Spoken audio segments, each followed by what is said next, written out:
43 élèves garçons exclus du système éducatif au Togo. Tu as bien entendu. Dans cette vidéo, je vais vous donner les raisons et mon point de vue sur la situation. Bienvenue à toi sur la chaîne À la table des riches. Ici, nous parlons de l'investissement, nous parlons de l'éducation financière, nous parlons de l'entrepreneuriat. Si tu partages la vidéo. Revenons à la vidéo du jour. 43 élèves garçons exclus du système éducatif au Togo. Pourquoi? Parce que actuellement dans plusieurs pays africains, y compris le Togo, les élèves font la loi. Les élèves n'ont plus du respect, n'ont plus de la peur de leurs enseignants. Que tu sois directeur, que tu sois proviseur, que tu sois surveillant, que tu sois enseignant, tu as peur de ton élève. Celui-là que tu dois enseigner, celui à qui tu dois donner des connaissances, tu dois transmettre des connaissances pour construire son avenir, la personne devient ton patron. Pourquoi?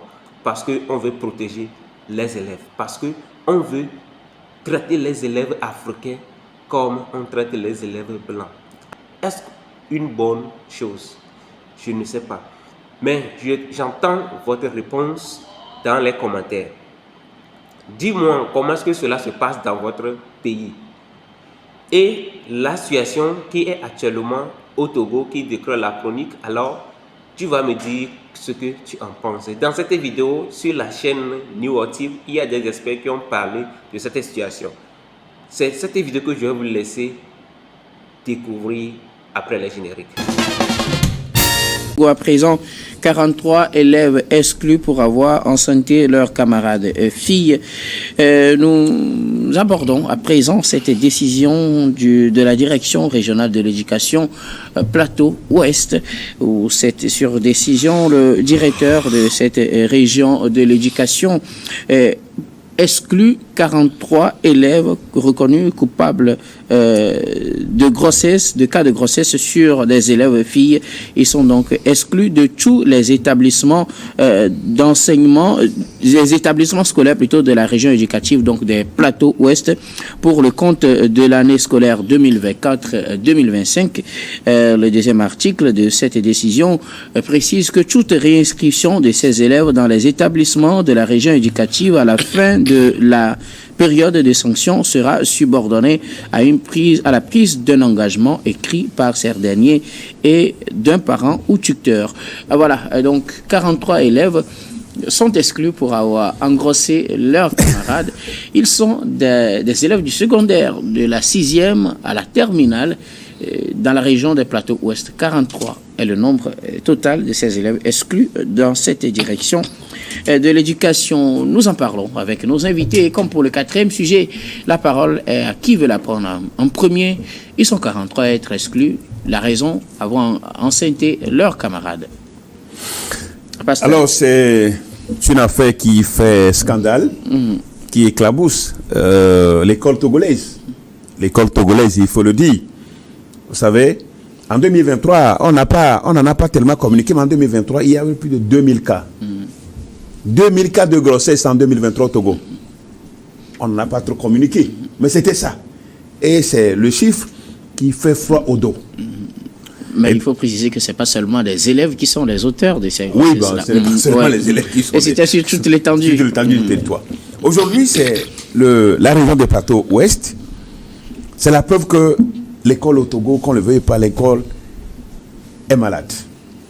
L'école est malade et l'exclusion des élèves qui sont auteurs de ces grossesses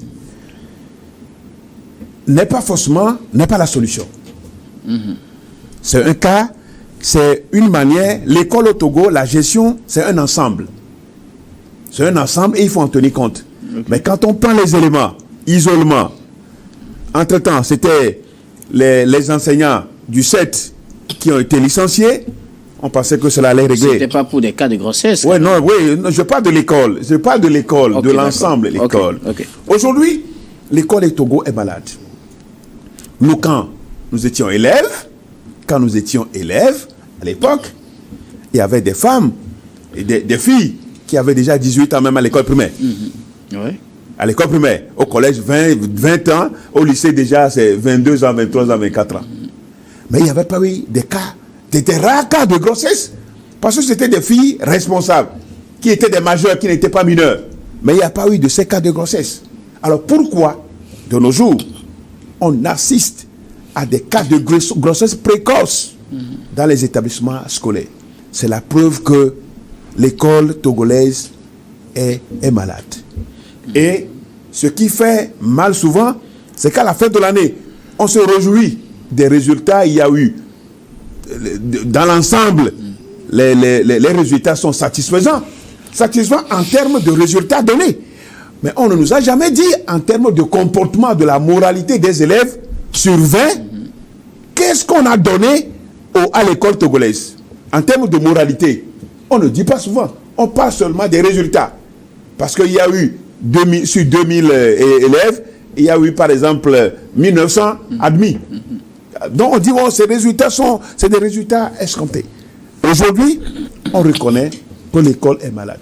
L'école est malade parce que nous sommes en train de... Aujourd'hui, ce n'est plus des enseignements, ce n'est plus de l'éducation. On n'a plus un ministère de l'éducation. Mais on a un ministère des enseignements. Donc on donne seulement des connaissances livresques aux gens. Les gens ne sont plus éduqués comme nous à notre époque. Oui, à l'éducation, on fait tout pour valoriser notre compétence, pour nous éduquer, pour nous former, pour que nos compétences, pour que nos valeurs apparaissent. Ce n'est pas ça aujourd'hui. Donc c'est des ministères des enseignements, ce n'est plus le ministère de l'éducation.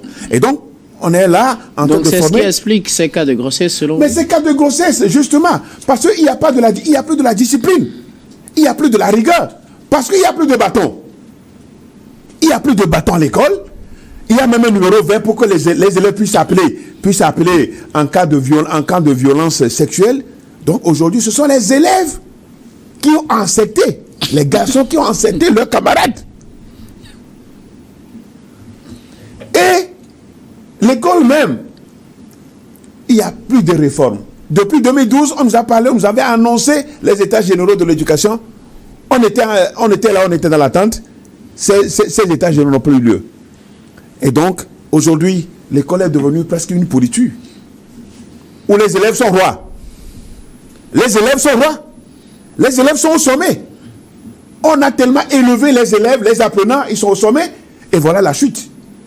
Ils étaient tellement au sommet qu'ils sont en train de tomber aujourd'hui. Et ça doit nous interpeller. Ça doit interpeller le gouvernement, ça doit interpeller les parents, ça doit interpeller les enseignants. Puisque aujourd'hui, les enseignants sont très méfiants à l'école. Hein? Aucun enseignant ne veut prendre de risque. On se soumet aux desiderata des élèves, ce que les élèves veulent. On leur donne pour éviter que le bâton, pour éviter que la sanction ne tombe, l'exclusion ne tombe sur l'enseignant. Donc, l'enseignant dit, quand l'enseignant l'enseignant ne donne plus le meilleur, il dit, bon, ok, moi je vais donner parce que il faut que je sauve mon métier. Au lieu de sauver les élèves, on sauve les métiers. De la classe de 6e en terminale, voilà ce qui s'est passé dans le plateau ouest. Et aujourd'hui, on nous annonce déjà qu'au niveau du lycée de Sioux, c'est les dernières informations, au niveau du lycée de Sioux, mais le scandale est grand. Moi, je viens de recevoir, au lycée de Sioux, je dis au lycée de Sioux, le scandale est encore grand. Les chiffres font déjà froid au dos. Ce qui veut dire que quand on va même dans les établissements, le nombre de grossesses dans un établissement, dans une école publique, aujourd'hui, ben ça va défier tous les pronostics. Donc l'école togolaise est malade. Il ne faut pas aller prendre les choses de manière isolée pour dire, bon, si on sanctionne, la sanction ne va pas régler le problème. La sanction même est injuste. Mais on leur dit c'est des relations consentantes. C'est des relations consentantes, même si c'est des mineurs, on n'a pas violé. On ne nous a pas dit qu'on a violé la décision n'a pas fait mention de viol. On n'a pas fait de viol, donc c'est des consentants. Donc aujourd'hui, les filles vont-elles continuer l'école? Les garçons sont à la maison, les filles vont continuer l'école? Eh ben, c'est des parents, hein? Ils sont déjà des parents parce que les enfants vont naître, ils sont des parents. Comment ça va se passer? Ils sont des parents, ils sont à la maison, ils ne font rien. Qu'est-ce qu'ils vont devenir? Je crois que c'est un travail qu'il faut faire à tous les niveaux pour donner à notre école. Cette école-là même, c'est une école coloniale. Parce que quand vous allez apprendre Yougoslavie, La Yougoslavie, on a fait quoi avec la Yougoslavie? Benelux, on dit Belgique, Néerlande, Luxembourg. Donc on a quoi à faire avec tout ça? Mais c'est ce qu'on nous donne, on nous a tellement bourré la tête, qu'on a appris tout. Mais celui qui a son entreprise, il n'a pas besoin de Yougoslavie pour nous recruter. Merci beaucoup. Il n'a pas besoin de Yougoslavie pour recruter. Pasteur, on vous a compris. Merci beaucoup. Robert Kassiga, ou Credo, qui se passe. Donc on a raté le coach avec cette exclusion-là. Merci beaucoup. Ce n'est pas la solution. Qui veut aller à la suite de... Je pense que le gouvernement a voulu changer les choses, a voulu mettre le droit des enfants en avant et a oublié les devoirs des enfants. De rappeler aux enfants qu'avant, le droit à côté, il faut aussi les devoirs. Et que les devoirs priment même sur le droit. Parce qu'au finish, l'enfant, c'est la somme de l'éducation pour avoir une bonne moralité et la connaissance. S'il y a la connaissance et qu'il n'y a pas l'éducation, la personne n'aura pas une bonne moralité, un bon comportement pour servir dignement la nation. Cela même a des impacts sur certaines sociétés de la place où il y a des jeunes qui sont alors nommés à des postes sensibles, mais qui alors partent parfois avec les sous ou ne donnent pas le meilleur d'eux-mêmes. Parce qu'ils n'ont pas la moralité. Parce qu'ils n'ont pas une bonne moralité, ils ne savent pas ce pourquoi ils sont appelés dans les entreprises. Ça aussi, c'est ça.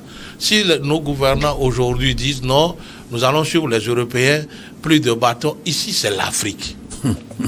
Le Togo, c'est d'abord avec les écoles catholiques, où il y avait une éducation rude. Et tout le monde, dans le temps, cherchait que ses enfants alors aillent à l'école catholique pour recevoir une bonne éducation. Et avant, il y a une synergie d'action entre le parent d'élève et les enseignants, le maître d'école ou le professeur. De sorte que si le parent essaie d'extirper de son enfant un mauvais comportement et qu'il n'arrive pas, il fait recours parfois au maître ou au professeur. Et quand c'est le professeur qui écoute ça, l'élève même démissionne en même temps. Il change au toto. Avant, quand nous on était élèves, quand on voyait nos maîtres ou nos professeurs quelque part, on se cachait. Il est craint. Ou vous changez même de direction. D'itinéraire, vous changez rapidement. Et donc aujourd'hui, les enfants sont laissés pour compte, c'est eux qui décident de ce qu'ils veulent faire de leur vie. Ce n'est pas toujours ça. Or, pour devenir ministre, il faut avoir une bonne moralité. Pour devenir un grand cadre, même son propre patron, c'est-à-dire un entrepreneur, il faut une bonne moralité, il faut une bonne éducation. Et le monde des jeunes s'écroule devant nous tous.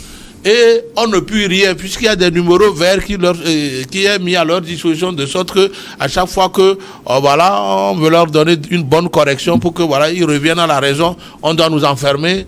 Nous sommes finalement en Europe. Ça ne nous conduira à nulle part. Alors quand vous dites ça, nous parlons des cas de grossesse. Voilà, j'aime bien. C'est comme les enfants sont laissés à eux-mêmes. C'est eux qui font la loi. Alors ils prennent ils prennent l'histoire de sexe comme du chocolat. Ils en font ce qu'ils veulent.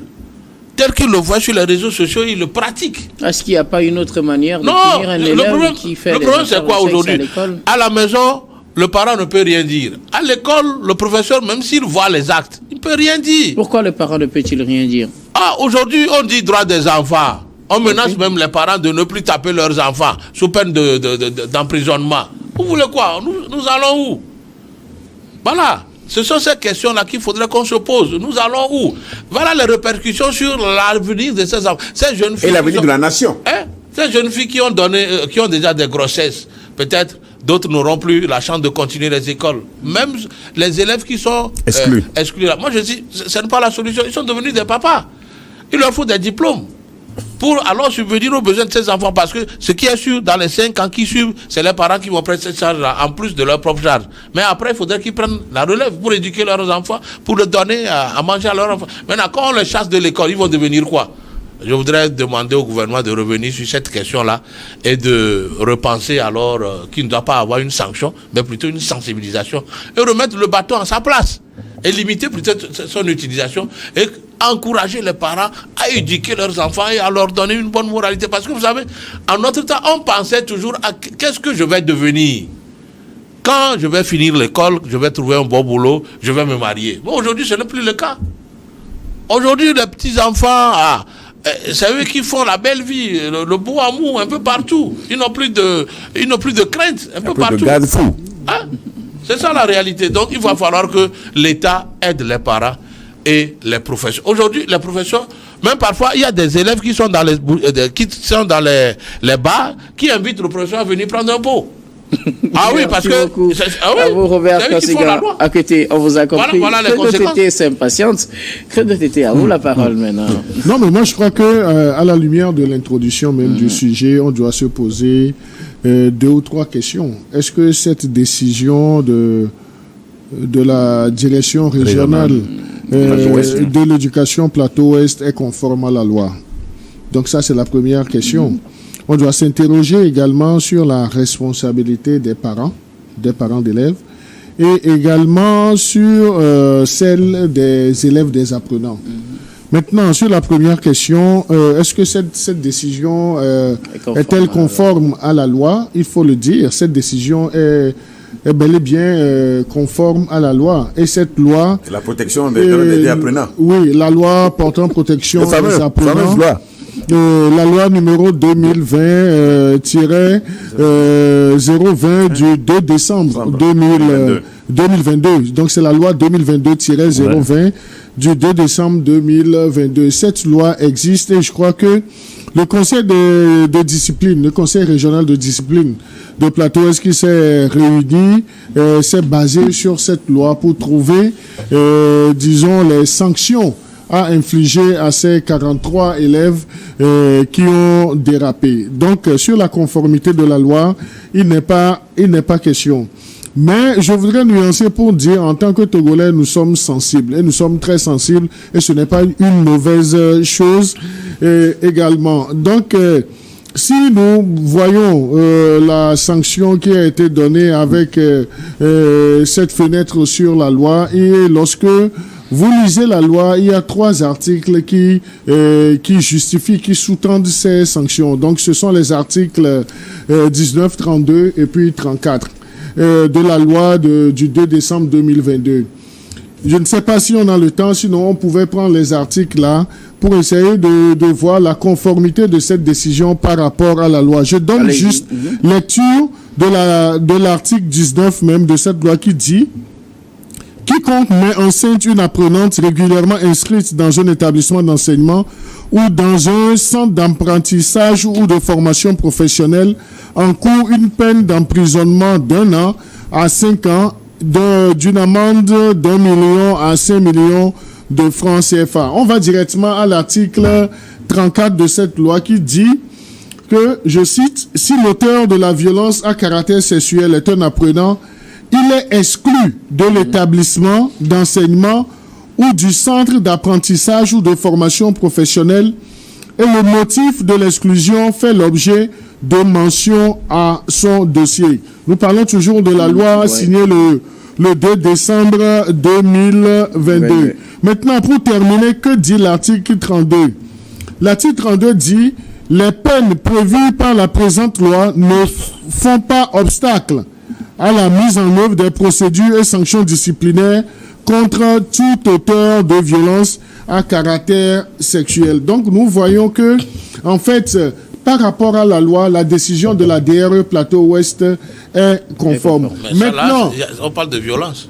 Et là, c'est des actes. Oui, ils sont même allés loin pour dire que la violence sexuelle, c'est le fait que vous donnez. C'est le fait.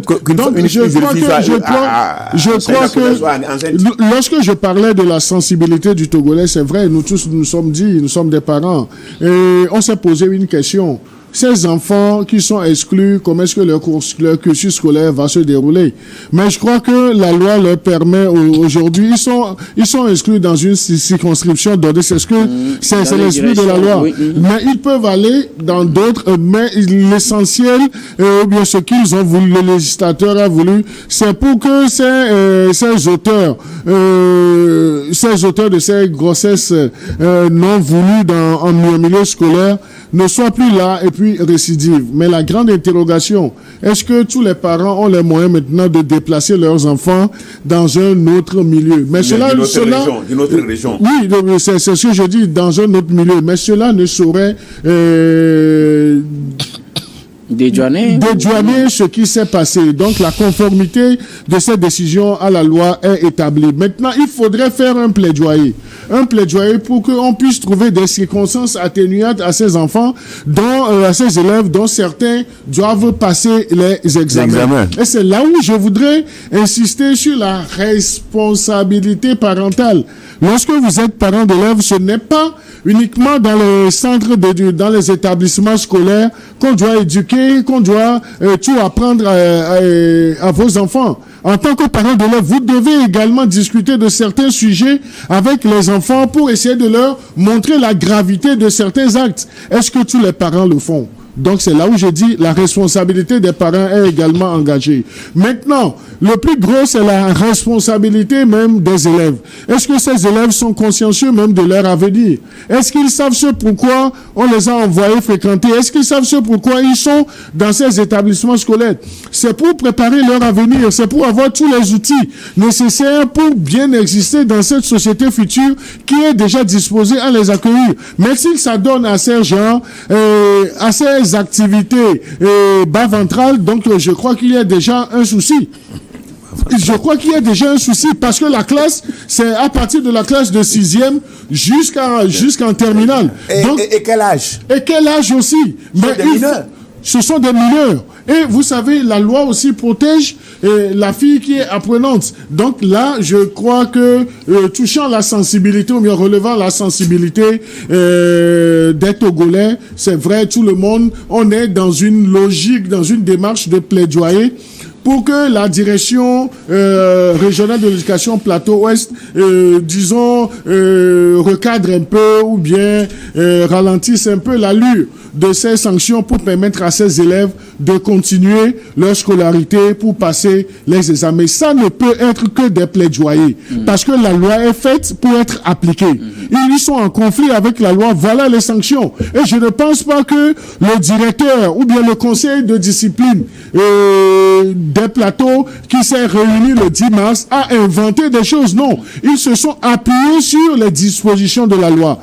Quel est le plaidoyer qu'on doit faire aujourd'hui? C'est essayer de toucher les plus hautes autorités de l'éducation pour qu'on trouve des circonstances atténuantes, histoire de permettre à ces enfants de terminer au moins cette année scolaire, quitte à les délocaliser après.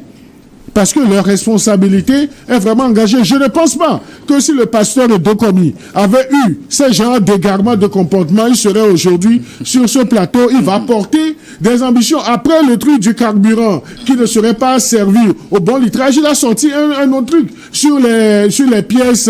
Les billets de monnaie. Donc, s'il avait eu ce mauvais comportement, je sais que sexuellement, il est actif. Mais il n'est pas tombé dans le panneau. C'est parce qu'il est vraiment conscient. Donc, on ne va pas sur ce plateau dire que c'est parce que il n'y a plus le bâton dans les établissements qu'il y a de ces égarements. Non, la responsabilité des parents est engagée. Maintenant, si on doit adapter toute situation à nos réalités africaines, il faille que le bâton revienne dans les établissements. Merci. Finalement, vous avez chuté sur la nécessité du bâton. Merci beaucoup à vous. Nous ne pourrons plus faire un second tour des tables, mais pas pour un autre débat, mais ce sera pour vos mots de fin sur un sujet de votre choix, notre habituel dernier tour des tables. Donc, je commence par vous, Robert Kassiga-Côté. Je voudrais encourager le mouvement pour Demain Je m'engage, un mouvement citoyen qui alors travaille d'arrache-pied pour rendre la ville de Tablibo et ses environs une ville qui remplit vraiment les critères de ville. Parce que vous savez, Tablibo pendant longtemps est une ville minière qui a 4 usines, mais quand vous rentrez dans la ville, c'est comme une ville totalement obsolète, si je peux le dire comme ça, puisque je suis de là-bas. Je ne peux pas la montrer avec le doigt gauche, mais le mouvement pour Demain Je m'engage, qui a été mis en place par l'honorable Jacqueline Amiviaka et Kodo Dissenu, fait de bon travail aujourd'hui par le travail de salubrité, les sensibilisations, où chaque citoyen de la ville participe à rendre la ville plus belle, et beaucoup de projets pour alors changer d'abord les idées des gens, et l'habitude des gens, et faire en sorte que d'ici quelques temps, la ville soit rayonnante et que les gens, les ressortissants de cette ville-là ou de la préfecture de Yoto n'aient pas de problème à venir passer les week-ends et les jours de repos. C'est très important à le souligner. Je voudrais aussi remercier l'honorable Djisenou qui fait un travail titan à réunir tous les fils de Yoto autour d'un même idéal, celui de développement, et faire en sorte que tous les filles et tous les fils de Yoto puissent alors émerger, émanciper pour le bonheur de nos populations. Merci beaucoup à vous, Robert Kossigan. L'électricité à Aklikame, dans le Vaucponou. Dans le Vaucponou, c'est très important. Normalement, c'est le pasteur qui doit soulever ce problème, puisque merci de beaucoup. Aklikame à chez lui, merci beaucoup, Robert Kossigan. À côté, on vous a compris. Vous êtes analyste politique et président de l'AJD Alliance Jeunesse Développement. Merci d'être passé sur ce plateau. Merci Neo TV, merci docteur, merci docteur. Merci beaucoup à vous. Credo Tété, vos mots de fin. Non, mais moi, je voudrais saluer un fidèle téléspectateur de cette émission, le DG Colombo. Il m'a chargé de te dire qu'il serait heureux de te rencontrer un jour parce que de lundi à vendredi, il oublie même qu'il y a le journal télévisé sur la télévision nationale et que c'est Regards croisés qu'il suit. Donc, il nous envoie ses salutations, nous les recevons. Et dire également merci à la direction générale de NIOD pour cette opportunité. Et si nous avons parlé de ces stations-service, de ces irrégularités, ça a payé, c'est parce que NIOD existe. Donc on va souhaiter longue vie à NIOD. Et sur la question, le dernier sujet, il faut dire que la loi a été votée depuis 2022, mais il y a une certaine carence dans la sensibilisation, dans la divulgation de cette loi. Il faudrait que les autorités des ministères de l'enseignement, de l'éducation et puis les députés puissent s'auto-saisir pour rendre accessible cette loi au commun des mortels. Merci Guillaume. Merci beaucoup à vous, Credo Tété. Vous êtes journaliste et analyste politique. Merci d'être passé sur ce plateau. C'est moi. Disons merci également à tous ceux qui nous suivent et qui aiment bien cette émission. Nous y reviendrons tout à l'heure. Pasteur Edo, vos mots de fin. Moi, je voudrais juste finir avec le dernier sujet pour dire que les causes même sont profondes parce que il y a des tabous, hein? Il y a des tabous culturels, il y a le manque d'éducation sexuelle, que ce soit même à la maison comme à l'école, où il faut quand même prévenir, prévenir les élèves de cette pratique-là, cette pratique sexuelle. Donc, ce qui s'est passé, priver les 43, priver les 43 élèves de la fin d'année. Nous sommes presque à la fin de l'année. Ce n'est pas une bonne chose. Donc, moi, je demanderais au gouvernement de revenir sur cette décision pour que ces élèves-là puissent passer leurs examens et aujourd'hui profiter surtout pour sensibiliser. Il faut sensibiliser parce que il y a beaucoup de sensibilisation dans les milieux scolaires en termes de la lutte contre les grossesses précoces dans les milieux scolaires. Il y a eu des associations, beaucoup d'associations ont déjà fait ces genre de sensibilisation. Mais si nous sommes encore là et que les résultats sont catastrophiques, c'est-à-dire qu'il y a beaucoup de choses à faire. C'est l'avenir du Togo qui est en jeu. Il va falloir quand même qu'on remédie à cela et que l'école togolaise puisse renaître de ses cendres et qu'on n'ait plus les enseignements, le ministère des enseignements, que nous passons au ministère de l'éducation avec le bâton qui doit revenir pour corriger les élèves fautifs. Merci beaucoup. Est-ce qu'on revalorise la position des professeurs? S'il vous plaît. Donc l'électricité à Aklikame. Voilà. Merci.